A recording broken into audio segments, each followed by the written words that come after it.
Hey guys, Rusty K here, Rusty K's Rad Rods Garage. Just wanted to do a quick update on the VW camper, the T11 camper. This is the second update. I just wanted to give you guys a quick status of where we're at. So, this is a level 5 kit, and there's a reason for it. Lots of parts. And it has challenged me, but all in a good way.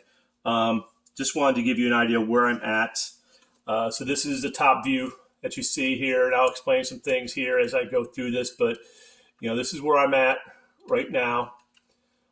It's coming together, but I'm going to explain something here in a minute.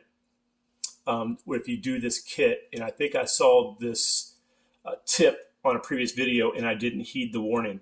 But these decals here, this isn't the warning, but I'll get to it. So these decals for the windows were a pain in the butt, right? Super small. They go on the curtains. You can see one there. You can see them on the back wall there. Super hard to work with, but we got it done. What I ended up doing you can see on these like around here, the white around these doors, and let's see, you can see the white around the refrigerator door there. Those are originally supposed to be decals, and I don't know if you can see that there, but the decal there is translucent in the middle, and then it's got this white trim around it that you're supposed to put over these doors for the white trim. No go. I ended up going out. They are so flimsy, they rip on me. So I ended up going out and getting an ink paint pen from Sharpie and did the windows and the trim, not the windows, but the trim around the doors. And I think it came out fine. That wasn't the bear of the part. So where I had some difficulty at first, and you're going to see in the instructions here,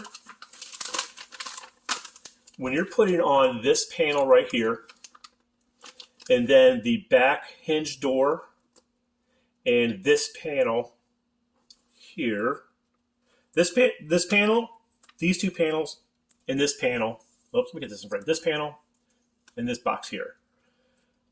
These three boxes. You can go in these steps like I was doing, but I think I saw somewhere along the lines, be prepared to do all these at this exact same time. Because what happened was I put this side panel on first, and I got that glued into place. Everything looked great, right? So when I went to go put this in, I lined this side up, and then this space was not narrow enough. It kept falling through it. I had to end up, this is not supposed to be glued in. It's supposed to hinge. But I could not get this side to meet up with this. There was a gap. I couldn't get it to come together. So I ended up squeezing this together and gluing that to get that in there. If not, it would just slide through. This piece didn't seem long enough to fit the gap. I believe I saw somebody do all this together and then rubber band it so everything stayed in place, but I ended up gluing that, which this is just going to stay open for a display anyways, along with this here as well. And you may even be able to see that, this is not supposed to be glued either. The engine bay hood, I guess, I'm going to leave that open as well. So, but the decals on the cushions came together real well. Those were easy to use. Those are all decals. I was going to flock this, but didn't have any flocking. Didn't feel like going out and getting any, so I didn't. So I still have some work to do on the camper. It is coming together well, but it is a challenge, which, we're all up for a challenge, right?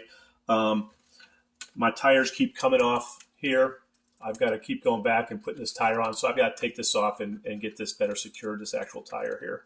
But those are little things. It's coming together, and we will see where it goes from here. But that's where we're at. Not a whole lot else going on the bench. Still working on some diorama stuff. And I did put the wagon, surf wagon. I'll do an update on that car in primer. But that's about it. This is the progress on the T1 camper by Volkswagen Revell Level 5 kit. Thanks, guys.